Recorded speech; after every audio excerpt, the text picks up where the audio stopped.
ನಮಸ್ಕಾರ. ಒಂದು ರಿಯಾಲಿಟಿ ಹೇಳ್ತೀನಿ. ನಿಜ ಅನಿಸಿದರೆ ಕಾಮೆಂಟಲ್ಲಿ ತಿಳಿಸಿ ಹೌದು ಅಂತ.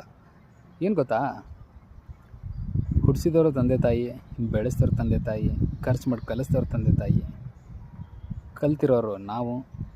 ಯಾಕಂದರೆ ಕಲಿಸಿರ್ತಾರೆ, ಮನೇಲಿ ಖರ್ಚು ಮಾಡಿ ಕಲಿಸಿರ್ತಾರಲ್ವ. ಸೊ ಅದಕ್ಕಾಗಿ ಕಲ್ತಿರ್ತೀವಿ. ಸೊ ಕಲ್ತಿದ ಮೇಲೆ ಜ್ಞಾನ ಏನೇ ಕಲಿತರು ಅದು ನಮ್ಮಲ್ಲಿರುತ್ತೆ.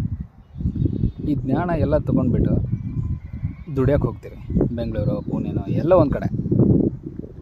ಬಟ್ ನಾವು ಹಾಕೋ ಎಫರ್ಟ್ಸ್ ಎಲ್ಲಿ ಹೋಗ್ತಾ ಇದೆ?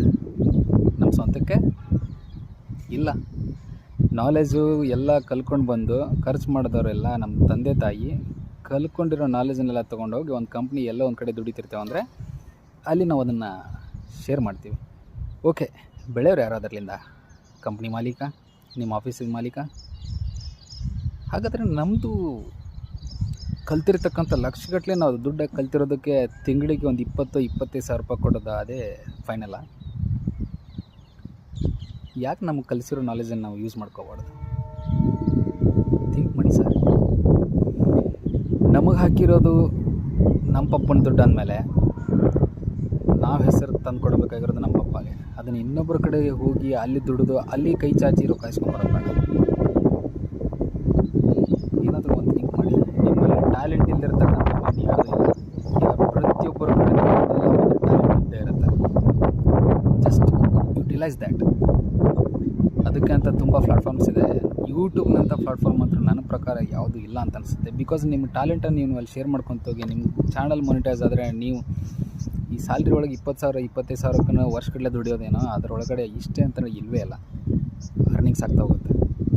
ಏನು ಗೊತ್ತಾ ಸರ್, ಇನ್ನೊಂದು ಪಾಯಿಂಟ್ ಹೇಳ್ತೀನಿ. ದಯವಿಟ್ಟು ತಂದೆ ತಾಯಿ ಆದವರು ಮಕ್ಕಳನ್ನ ಓದಿ ಚೆನ್ನಾಗಿ ನೌಕರಿ ತಗೋ ಅಂತೇಳಿ ಕಲಿಸ್ಬೇಡಿ ಸರ್. ಅವರಲ್ಲಿ ಯಾವುದೋ ಒಂದು ಟ್ಯಾಲೆಂಟ್ ಇರುತ್ತೆ, ಸ್ಕಿಲ್ ಇರುತ್ತೆ. ಅವ್ರದ್ದು ಮೈಂಡ್ ಸೆಟ್ ನೋಡಿದ ಮೇಲೆ ಗೊತ್ತಾಗುತ್ತೆ ಹುಡುಗರೆಲ್ಲ ಹೆಂಗೆ ಏನು ಅಂತ. ಅವ್ರಿಗೆ ಆಯಾ ಒಂದು ಇದರೊಳಗಡೆ ಅವ್ರನ್ನ ಮೋಟಿವೇಟ್ ಮಾಡಿ ಬೆಳೀಲಿ.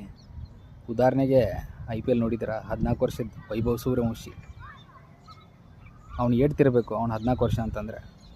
ಇವಾಗ ಅವ್ನಿಗೆ ಲಕ್ಷಗಟ್ಟಲೆ ದುಡ್ಡು ಬಂತು ವಿತ್ ಅವನು IPL ಆ ಕಾರ್ ಇತ್ತಲ್ಲ, ಕಾರು ಸಹಿತ ಅವನಿಗೆ ಬಂದಿದೆ, ಟಾಟಾ ಕಾರ್.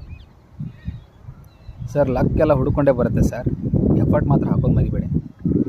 ಸೊ ಆದಷ್ಟು ನನ್ನ ಮಾತು ನಿಮ್ಗೆ ಅರ್ಥ ಆಗಿದೆ ಅಂದ್ಕೊತೀನಿ. ಅಥವಾ ನಾನು ಹೇಳಿದ ಮಾತಲ್ಲಿ ತಪ್ಪಿದ್ರೆ ಕ್ಷಮೆ ಇರಲಿ. ಅಕಸ್ಮಾತ್ ನಾನು ಹೇಳಿರೋ ಮಾತು ನಿಜ ಅನಿಸಿದರೆ ಕಾಮೆಂಟಲ್ಲಿ ಹೌದು ಅಂತ ತಿಳಿಸಿ. ಧನ್ಯವಾದಗಳು.